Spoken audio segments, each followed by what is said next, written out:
سیدنا عبداللہ بن مسعود رضی اللہ تعالیٰ عنہ بیان کرتے ہیں، رسول اللہ صلی اللہ علیہ وسلم نے فرمایا الطیرۃ شرک وما منا الا ولکن اللہ یذہبہ بالتوکل۔ بدشگونی شرک ہے، کل کے سبق میں بھی یہی تھا۔ معاشرے میں جو بلی راستہ کاٹ گئی اور کوا منڈیر پر آواز دے رہا ہے اور آنکھ پڑک رہی ہے، اس طرح کی بے بہا باتیں، اور ہم میں سے ہر ایک کو کوئی نہ کوئی وہم ہو ہی جاتا ہے، مگر اللہ تعالی توکل کی برکت سے اسے زائل کر دیتے ہیں۔ حافظ ابن حجر رحمہ اللہ فرماتے ہیں یہ جو ہے نا وما منا الا ولکن اللہ یذہبہ بالتوکل، یہ عبداللہ ابن مسعود کا قول ہے، نبی کی حدیث نہیں۔ نبی کی حدیث الطیرۃ شرک، بس بدشگونی شرک ہے۔ فلاں کام کیا، جب سے یہ نکاح کیا نا گھر میں تباہی آ گئی، بدشگونی۔ جب سے منگنی کی ہے بیماری رہتی ہے، بدشگونی، یہ شرک ہے۔ امام احمد 3687۔ سیدنا معاویہ بن حکم سلمی رضی اللہ تعالیٰ عنہ کہتے ہیں میں نے عرض کی اللہ کے رسول، ہم میں سے کچھ لوگ ایسے ہیں جو بدشگونی لیتے ہیں۔ آپ صلی اللہ علیہ وسلم نے فرمایا ذاک شیء یجدہ احدکم فی نفسہ فلا یصدنکم، یہ ایسی بات ہے جو تم میں سے کسی کے دل میں پیدا ہو سکتی ہے، وہم، یہ وہم تمہیں کسی کام سے نہ روکے۔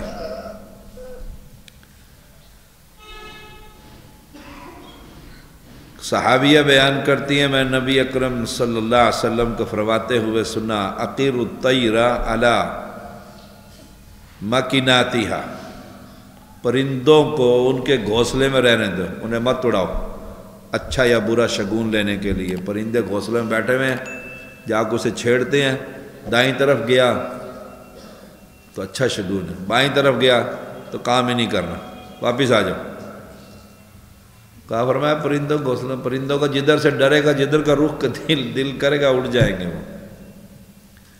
یہ غیر شرعی طریقہ ہے پرندوں سے اس طرح شگون لینا، اور کچھ انہیں ہاتھ میں پکڑے ہوتے ہیں چھوڑ دیتے ہیں، وہ دائیں طرف جاتا ہے تو منگنی کر لو، بائیں طرف جاتا ہے کہتا نہ منحوس عورت ہے، فارغ کرو یہ کاروبار ہر کام پر۔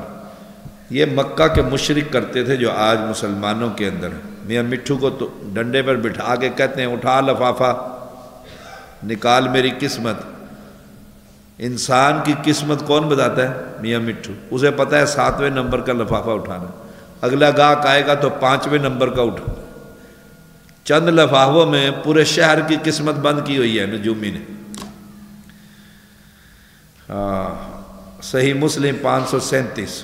سیدہ عائشہ رضی اللہ تعالی عنہا بیان کرتی ہیں رسول اللہ صلی اللہ علیہ وسلم نے فرمایا الطیر تجری بقدر، پرندہ تو اللہ کے حکم سے اڑتا ہے، پرندہ تو اللہ کے حکم سے اڑتا ہے، تمہارے کاموں سے اس کا کیا تعلق؟ امام احمد 24982۔ سیدنا ابو ہریرہ رضی اللہ تعالیٰ عنہ بیان کرتے ہیں کان رسول اللہ صلی اللہ علیہ وسلم یعجبہ الفعل ویکرہ الطیرہ، رسول اللہ صلی اللہ علیہ وسلم کو شگون لینا پسند تھا اور بدفعلی آپ صلی اللہ علیہ وسلم کو ناپسند تھی۔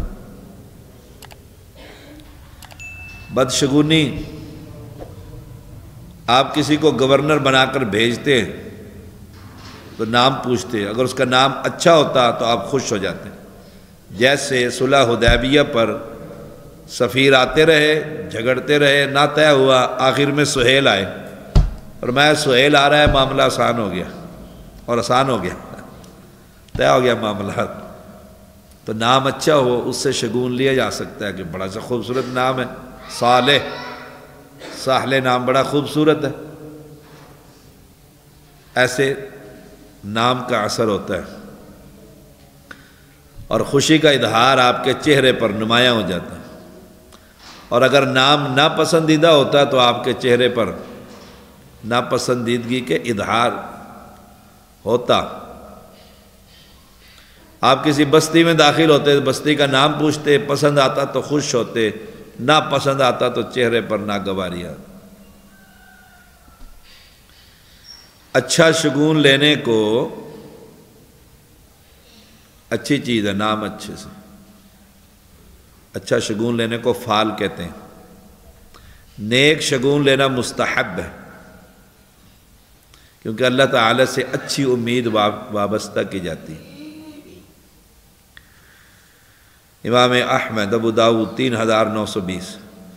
سیدنا عبداللہ بن عمر بیان کرتے ہیں رسول اللہ صلی اللہ علیہ وسلم نے فرمایا لا عدوى ولا طیرہ، بیماری متعدی نہیں ایک دوسرے کو لگ جائے، بدشگونی لینا کوئی چیز نہیں۔ انما الشؤم فی ثلاث فی الفرس والمرأة والدار،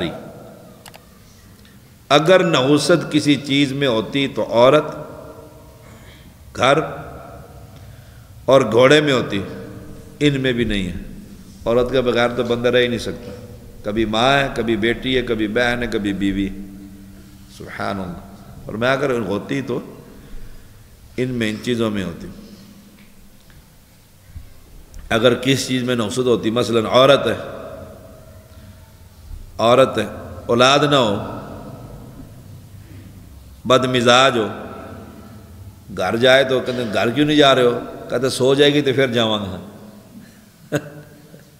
بد مزاج ہے نا، آگے جائے گی تو پڑ جائے گی جانوروں کی طرح، بد مزاج ہے، بیٹھ جاؤ آرام سے، بد مزاج، بے دین ہے، نماز نہیں پڑھتی، دین سے دور ہے، یہ ہوتی ہے نحوست عورت کی، یہ نحوست ہوتی ہے عورت کی۔ کتنے لوگ ہیں باہر بوڑھوں میں بیٹھ رہتے ہیں، رات ہو جاتی ہے، پھر جاتے ہیں گھر میں کہ سو گئی جان چھٹی، میں بھی جا کے سو جاؤں گا اپنے کمرے، صبح اٹھے پھر کم نکل گئے۔ گھوڑے کی نحوست یہ ہے کہ جہاد کے کام نہ آئے، جب اسے چلائیں چلتا ہی نہیں، اور جب اسے گھر کی طرف کریں تو سیکنڈوں میں گھر۔ ایک گھوڑا ہمارے پاس بھی تھا افغانستان میں، ہم اسے چلاتے نا کہ چل آگے سامان لے کے، چلتا ہی نہیں تھا، زبردستی وہاں تک لگ جاتے، اس مسجد کے اس کارنر تک واپس کرتے نا، گولی کی طرح آتا اپنی۔ ہم کہتے یہ نہیں چل سکتا ہمارے ساتھ، یہ ہے نحوست اس کی۔ اور گھر کی نحوست یہ ہو کہ ہمسایہ بڑا خبیث ہے، کبھی پانی کی پائپ توڑ دیتا ہے، کبھی بجلی باہر سے خراب کر دیتا ہے، کبھی کوئی نہ کوئی موٹر سائیکل چوری کروا دیتا ہے۔ یہ خود بذات خود یہ چیزیں منحوس نہیں، نحوست ہو تو یہ چیزیں نحوست ہوتی ہیں۔ اللہ ہم سب کو نحوست سے محفوظ رکھ۔ صلی اللہ علیہ وسلم۔